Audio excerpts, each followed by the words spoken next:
Okay, it's July 25th, and here's what's going on in Ukraine. The map has not changed a lot. So if you look what's going on over here, or in the Eastern Offensive, or what's going on here in the Southwestern Offensive, this is where the Ukrainians are going to be attacking. This is where the Russians have been attacking, and the Russians have had to make a choice of, do they reinforce here or do they move troops down here to reinforce Kherson? The British talk about that in their military update, their intelligence update. They say inconclusive fighting continues in both the Donbass and Kherson sectors. Russian commanders continue to face a dilemma whether to resource the offensive in the east or to bolster the defense in the west. So I'm not making this up. This is the British military saying the same kind of thing. All right, this is an article in The Guardian. Ukraine claims it will recapture Kherson by September with aid of Western weapons. And now that they have HIMARS and they can really push back, they're being able to do that. The Ukrainian military officials claim that they've reached a turning point in the battle to retake the southern region of Kherson. Sergei Khan, an aide to the administrative head of Kherson region, said, "We can say that the turning point has occurred on the battlefield." Now, I don't see that yet. Maybe they see something that I don't see, but I just don't see that yet. We are switching from defensive to counter-offensive actions, and that's good. It's about time. We can say that Kherson region will definitely be liberated by September, and all the occupiers' plans will fail. Now, Russia doesn't share that same perspective, and we'll see that in just a moment. Kherson was occupied by the Russian army on 3 March. So the war began on February 24th. So within 2 weeks or so, they had secured the city.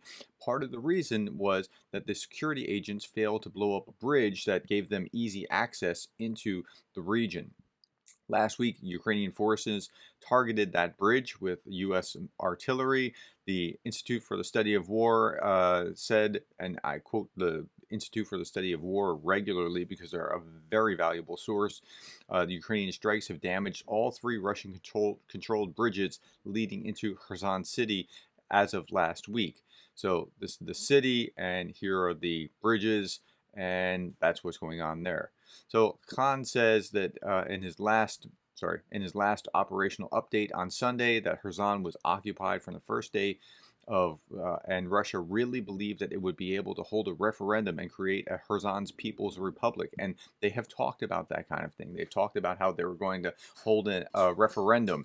Now, if it goes anything like the referendum in Crimea, they would have 97% of the population saying, we love Russia, we want to be Russian, which never happens in any actual democracy. You never see a 97% of the vote. You see it like 53-47 or something like that, because different people have different opinions. So when you see a vote like Crimea, you know it's fake, right? It doesn't work that way. Okay, Russian military officials give a different story, that there will be a counteroffensive. All this fantasy. Kirill Stremonosov, deputy head of the Russian installed regional authority in Kherson, told RIA, which is the Russian news outlet. So that's what's going on there. So it looks like it's about to get started, but they're not really moving at full steam yet. In the meantime, Zelensky started exporting grain through the Black Sea ports, and he's undeterred by the strike. Says, we prepared everything. There's a corridor on our side in our waters controlled by Ukraine. Checks of vessels will be carried out only by Ukrainians. It's not Ukrainians that are disrupting these exports. These are narratives being spread today as disinformation by the Russian side, and it is. That's what Lavrov's doing in Africa. He's blaming Ukrainians. They're blocking our ports. We can't get the grain out. It's because of those Ukrainians.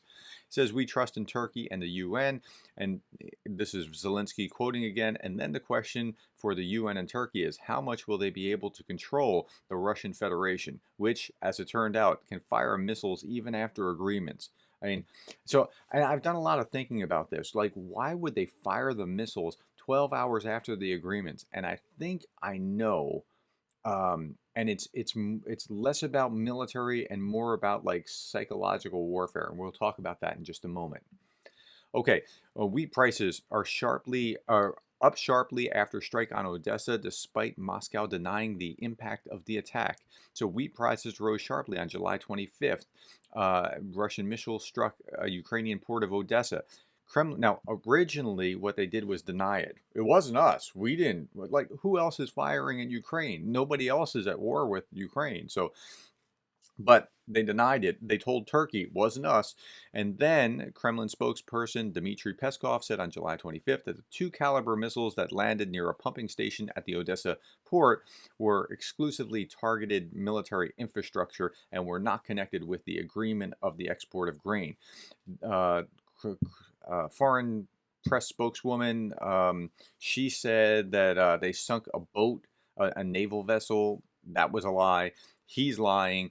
This cannot and should not affect the start of the shipment, Peskov told reporters. Now, here's why I think that this was calculated not for a military strike, but to kind of mess with you psychologically. However, wheat futures on the Chicago Board of Trade rose nearly 4% to $7.86 a bushel. So I think they know what they're doing, and they're trying to still amplify that crisis in order to win friends and influence people in certain places. And I'll talk about how and why in just a moment. Defense Minister Oleksiy Reknov said on 25 that the Ukrainian forces have destroyed Russian ammunition depots using U.S. supplied HIMARS. This cuts their logistical chains and takes away their ability to conduct fighting and cover our armed forces with shelling. Now, this is true. It's been verified in multiple places. On the other side, you see that the Russian Defense Ministry said that its forces had destroyed ammunition depots for HIMARS. They've also said in other places that they've destroyed HIMARS, which cannot be confirmed independently. Neither of these claims were independently confirmed, says Radio Free Europe. But the Ukraine has destroyed a number of depots that have been independently confirmed. Okay, so that's it with this particular article.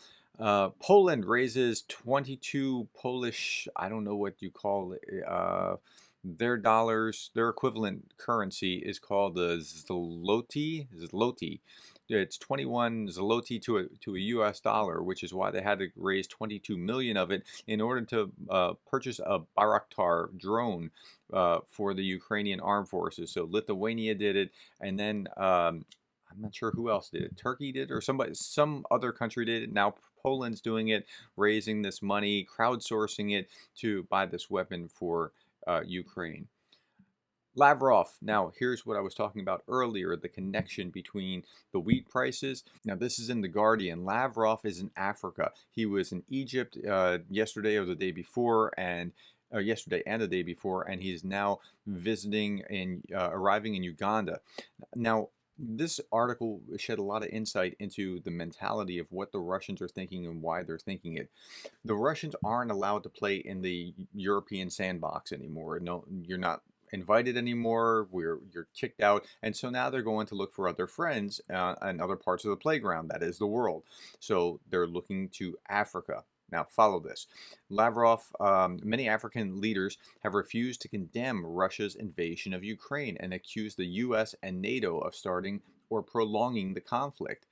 Lavrov is seeking to convince African leaders and, to a much lesser extent, ordinary people that Moscow cannot be blamed either for the conflict or the food crisis. Look, NATO started this because they kept encroaching.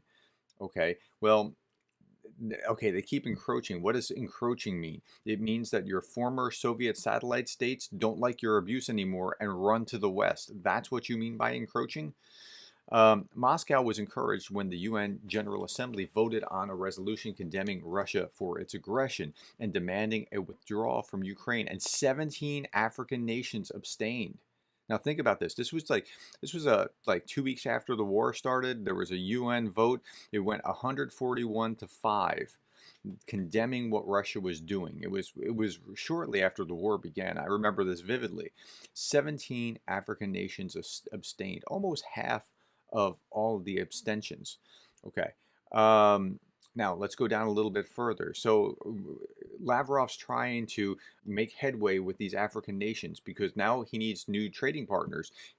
Now that you can't play with Europe, you have to play with parts of Asia or South America or Africa or wherever, so that you can get a new trading block going. So beyond the BRICS, they're looking to Africa. Okay. Western officials, however, say that Moscow's strategy is a gamble because the leaders and regimes that its outreach efforts have targeted are often corrupt, repressive, deeply unpopular. It's kind of like the Middle East. The countries that hate us in the Middle East, the countries that the governments like us, their people tend to not like us. The countries that the governments hate us, the people tend to actually like the U.S. and Western Europe. So it's a very dangerous game here. One study found that the 27 African countries that voted for the UN resolution condemning the Russian invasion of Ukraine were mostly democracies and Western allies, often actively involved in joint military operations. Most of those that abstained, like Eritrea, voted against the resolution were authoritarian or hybrid regimes. And so, it seems like the dictatorships tend to like each other. Who was Russia palling around with last week? And I already tipped my hand. Iran, Syria. Uh, so you got to just understand that that's what the game is. They're trying to create a new. I, I talked about this in another episode a couple days ago where I even labeled it Axis and Allies. I don't know if you're familiar with the game Axis and Allies, but the board game is like World War II and who's in the Axis and who's in the Allies, and you're fighting with these allied armies against each other. Well, that's kind of what they're doing diplomatically, is playing Axis and Allies. Okay, Zelensky dismisses Ruslan Demensko from post as NSDC first deputy secretary. I don't know much about this, and the article didn't say much, but the president dismissed his first deputy secretary of the National Security and Defense Council, but there were no details in this article, and so I'm sure this will be forthcoming.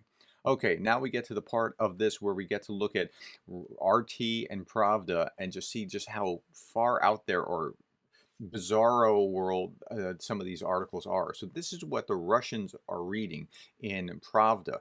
So Pravda is proudly proclaiming that Asian countries may supply Russia weapons more powerful than HIMARS. American HIMARS would have no chance if Russia had its hands on the artillery systems of North Korea and China, which have no analogs in the world. Okay, I don't even need to read the rest of the. I mean, I read the rest of the article, but there's no sense in going into the rest of the article because it's just talking about how superior Chinese and North Korea things are over American HIMARS. What they fail to mention is that HIMARS are not the end of the game in the American arsenal. There are other systems even more powerful that, well, okay, I'm going to leave that alone. Ukrainian plot to hijack Russian warplanes exposed by Moscow.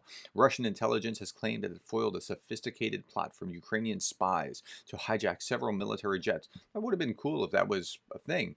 But the way that this reads, it reads like somebody's bad fiction. Russian Federal Security Service, the FSB, has sensationally added that a leading figure from the U.S. government-funded and investigative organization Bellingcat, which presents itself as a journalistic grouping, was also involved in a scheme which it believes was supervised by NATO intelligence agencies. The FSB specifically pointed the finger at British operatives. Okay, so the idea here was that they were going to hijack these planes, and they believe so much in the possibility of organizing the hijacking that they revealed the layout of their defense systems, altitude maps, and lots of other useful information to us, the Russian airman said. Okay, well, but the misery of this is that this is what the Russian people are reading about how the war is going. Okay, the last one is a little bit of two parts because I'm going to show this and then a little bit of what the Guardian said as well. This is legit happening. Okay, I've described this as the funhouse mirror effect. What actually happens on the ground, and then the Ukrainians say, "Hey, look, they're committing atrocities." The Russians will then say, "No, it's the Ukrainians that are committing atrocities, and here are their war crimes," or some other parallel. They do this all the time. It's really bizarre. Preliminary probes have found that more than 200 members of the Ukrainian military have been involved in crimes against the peace and security of mankind, the head of Russia's investigative committee said on Monday. So Russia is charging Ukraine with war crimes here. A total of 92 commanders and subordinates have already been charged with the offenses. More than 1,300 criminal cases involving 400 individuals have been launched and other violations committed by the Ukrainian side since the start of the war. Well, they didn't say the war. Since the start of Russia's military operation, that's what they always label it as. There can be no justification for the use of force by Ukrainian nationalists. Uh, Baskrin insisted. They are intensively shelling the People's Republics of Donetsk and Luhansk. They brutally and cynically target peaceful citizens, civilian infrastructure, including children's institutions.